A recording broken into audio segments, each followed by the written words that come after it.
The 2024 flag bearer for the New Patriotic Party, Dr. Muhammad Bawumia, Enedue Ekuku PMO NPP headquarters, and a national emergency meeting via empaying eto ensa efre. Na as part of a thank you tono, hon komotwetwe ne bia ne baabia omobeko edi omodwuma nanumu ana Dr. Muhammad Bawumia, the presidential candidate edina no disem kakra etu dwa ewodwumade yase echemu sese NPP amonjoko no betimedi inkunim in the coming 4 years, and I said next elections because that key to that success now is within them or more an MPA and to about because according to about to a course on 2.1 million party members and an NTME MP and Kwakotwaba and no ANSMA Dr. Muhammad Bawumia Ede Etuja alongside allegations are nebedi mo tudwa se enam ne soma wom se oyenkramuni nti anama NPP ntimi amfa hunya antena so no opanyini esete America Australia se kakum ejine kokonum gibre na memfa na no di se mo de tudwa ne na bi nche mo wofa the rare missing reason why empoifu kokobod dompem e wo headquarters. The fact is we worked very hard. We tried to get everybody involved. As you know, the General Secretary was the Director of Operations for the campaign. The Women's Organizer organized the women. The Youth Organizer organized the youth.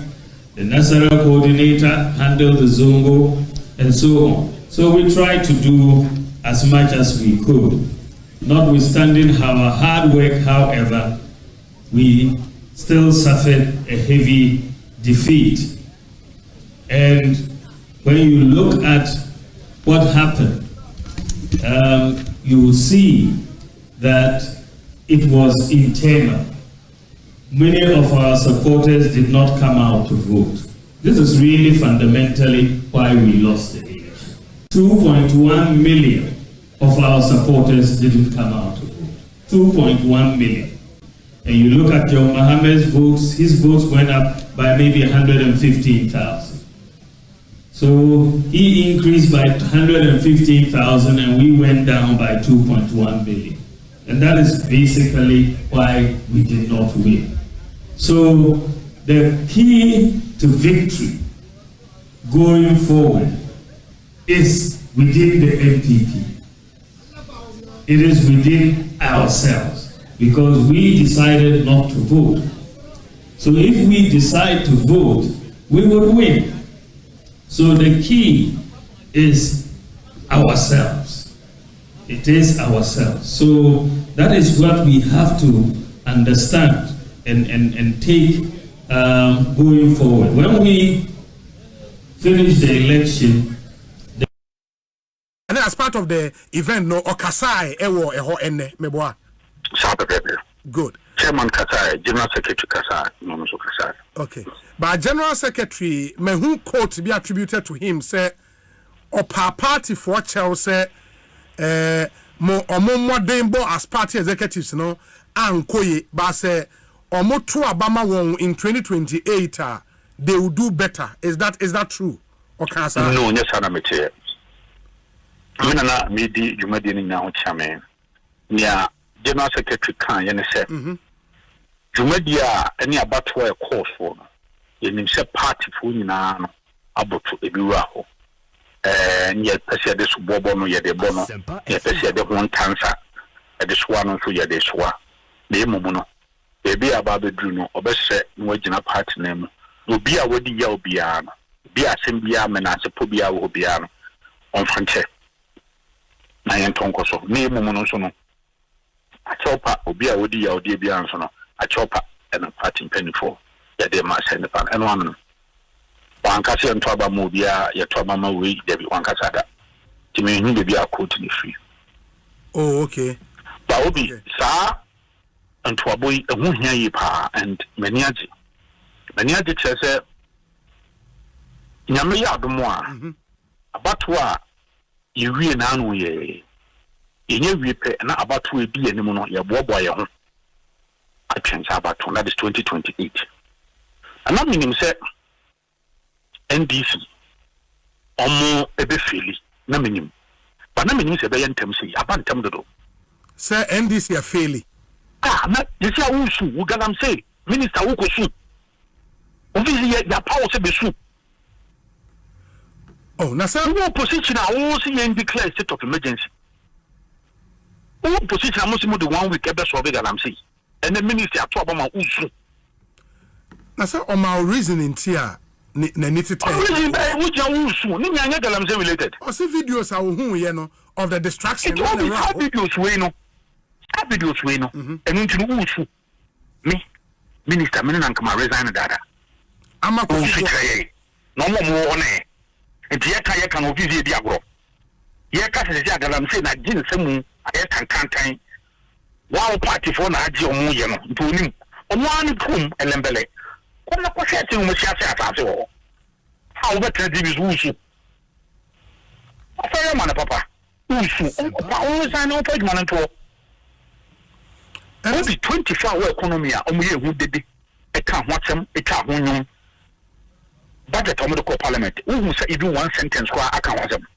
so ma tire ma de krontia wa antie omo say almost say the policy document of the 24-hour economy no will be presented to parliament omo ye no adwuma they have explained na say mo ye ka cha akra na say ka cha hwan o say wo 24-hour economy wo ba no be create nyuma obeso infididuma mu na empokra enyine mu kanea ebe kokofom obi wo ya wa senesment ye to enyine mu kanea awa se insusu ekoso yes se afeina waba no oba betro ho document bi e na wo sa dia call parliament anta na oba ko pe ho akohuma bosika ana adwuma na se mbe obi shoboko ade a president ma ye boko and I'll keep saying this openino na semwa wakaye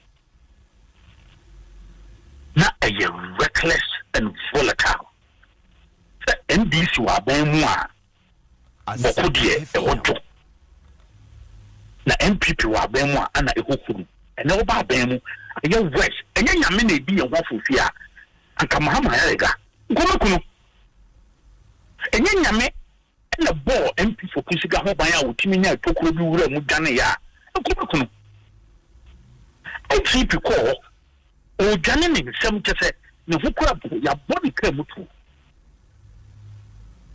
Iwa mahama nsem a okan yo ofo ye no ope abato mu ene munyam ti no uko take side na okeka nsem a nan enye ene aje wo nsem afa na wa frese utumfo ene o man class and solve o se ba nan ko wa pa chawo nsem a okan no so wan kan yi o be media na minim se NDC fo be fili ba minim se be bantem sei minim se bantem sei ba se wo ba ya wo su be keti nyuma no ene e mabu no wo yi o madi e ka ko be empema di asa 30,000 is you go for this from all institutions. But your point about say Oma failing against benchmark, but they will tell you say Oma specific targets within the first 120 days, and they are yet to hit 120 days. But largely, they argue say they've met those targets. No, and why would you say so? Target by Galam saying to may count 120 days. Specific promises 26 now. You know. No, what promises now? Yeah. Say by okay, lean government. Obi, lean government now, or the all can. Nana the danko for the excellence abreso. Na presidency. Na agencies 8 national or the over 340 million Ghana cedis or so. And a ball akofumao. Over by agencies 4 and a sasio. Would be close to 3 billion Ghana cedis. Now, no. But and also no, the minister in charge of government communications stood in Parliament. At Chetremu, Parliament is the House of Records. What Chetremu, why that and why you on a wentie kwachio fosu.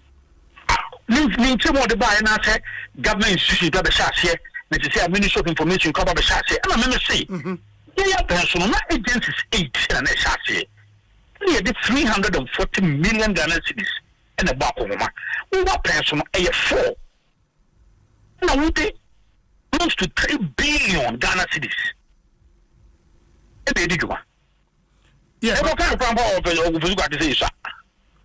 Because when my say agencies 8 now na share muasasa de work no.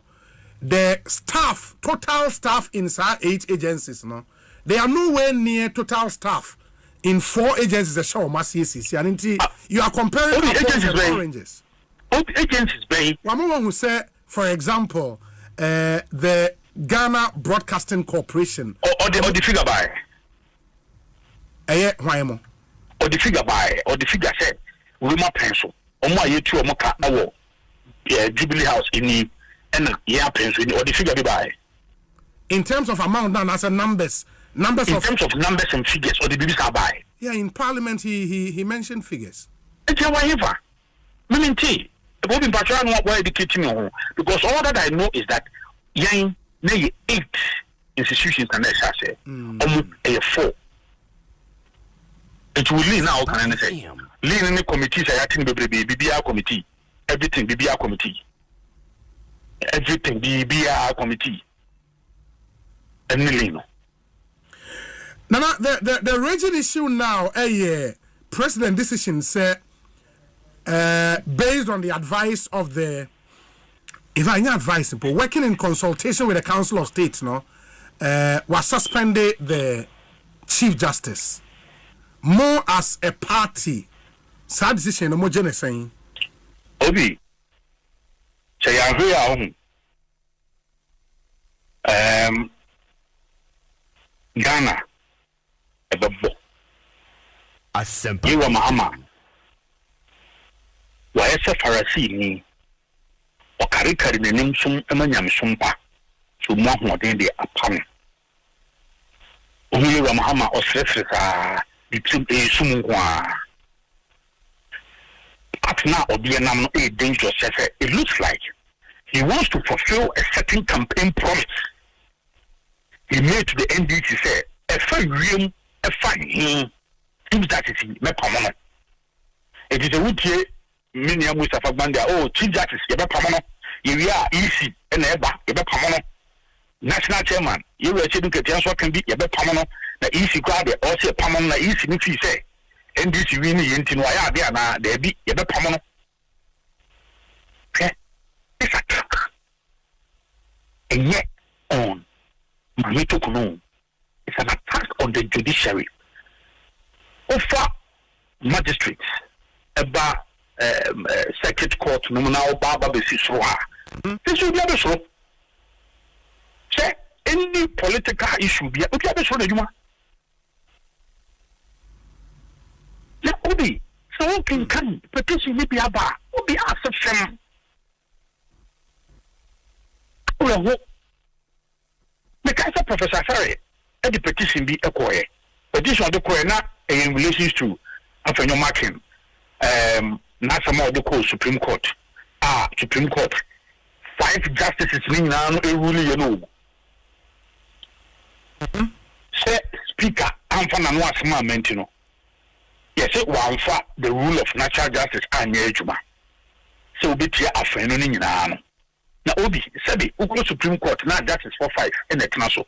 Now, Assembly Court, now officer at Pachama. Obi, you review now. Yes. Mammy, we for Mammy will bear and Wintino. Yes, a basis for misconduct and incompetence. And the same Supreme Court Justice 5 Nina, also Minako. And that's mean the same facts, the same case, no. And one of Brani so at the buyer, as if from a shining star. Shining star will be at the buyer. The same thing. Obi, and your lawyer, papa, double jeopardy. How can you be tried in a case? Why is the same case, the same fact? FM. Baby, I say, what 2 coin? And Sikabia 260 something thousand for the travel expenses only. Any Nukuno. Obi, if you almost travel policy, judicial service, I owe from 2010. Our mama in 2019. And you're not going to decide it. And you're not deciding the per diem. judicial secretary and director of finance or more or entitled to 2 holidays. Our need Nikulbeko. An official trip we are entitled say. The chief justice Bema obetween the Irako, so your bar obetween Nikunako, and any Pabako, either Sokako Bobam or the Nebaka Wako is within the policy. When you now or the one dance Yako. How can this? So now Adia Misha and the Council of State for. One penny for me, and be a bit power also. A mom, you know. I'm a boom power motion. Madame Betty Modi Drisu. I Attorney General Pen. Asempa FM. Madame, you might be with Pana. It's one mamma. President advice, and I said woman advice and one for, but whatever to gentlemen to Minka. Enra Samijan Fima Yehu say out of the 31 members on the Council of State, no, Bako 30, a vote 4. Say a prima facie has been established and that should be suspended. And look on the media, and one Antono. That one wanka, you mean it. It's young man, Miss Sophia Kufu. Mommy, you two also be pa. A new way, a some way. Obi so back court to the chief justice at Chanama, you did 2 hours in Tino. And then the chief justice is incompetent. Supreme Court case a yedi, look, I said, John. If you get the Quacotum, Nancy be a crumpy D. Supreme Court justices a bit to me no Yakasa and moment to me at town. Oh, what you want on way? Naminya parties and cannot plan for minute that is not one to come from Capucino Quancamente. I got acting on Quancament. It's the papa for money. The Dama. Sepa say, yet the assembly bus, oh, only money, 2 coin. And they say you were Mamma by an appointee as what money to fire service. No, The prisons. Prisons, Mom, yes. Director General. Yes. It's nice, say, my lord, only mommy 2 coin. Holidays no be about the culture, so I be away and tight to know. I don't know constitute a prima facie case against you. And you know, yes, so I see.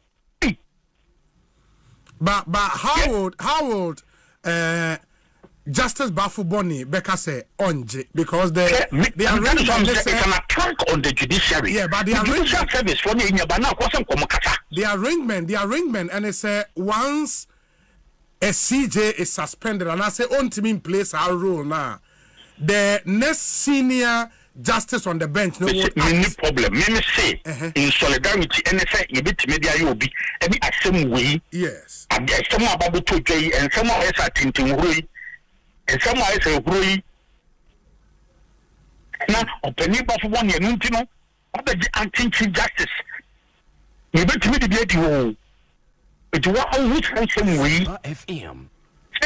Chief justice at excellency as a panel member. Why in the Juma? No constitution, they say justice emanates from the people. Now, justice not continue a clean, you know. So no. The Supreme Court and the judiciary in the Bishop Adana. Obi at the Jumano. Obi at some who can't be the course and unity. And I make a set of which is an animal in the memoir.